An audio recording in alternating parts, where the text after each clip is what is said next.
Alam mo ba na isang surgeon ang nagbago ng buhay ng isang homeless na estudyante sa pamamagitan ng isang desisyon na maaring makasira sa kanyang reputasyon?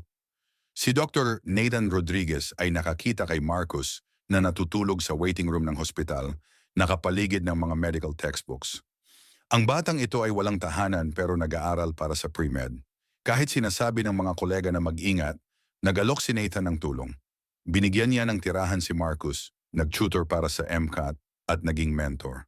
Ang mga kapwa-doktor ay nagsimulang magtanong sa kanyang desisyon. Pero nang dumating ang panahon para sa medical school applications, ginawa ni Nathan ang hindi inaasahan. Ginastos niya ang sariling pera para sa application fees at naging character reference.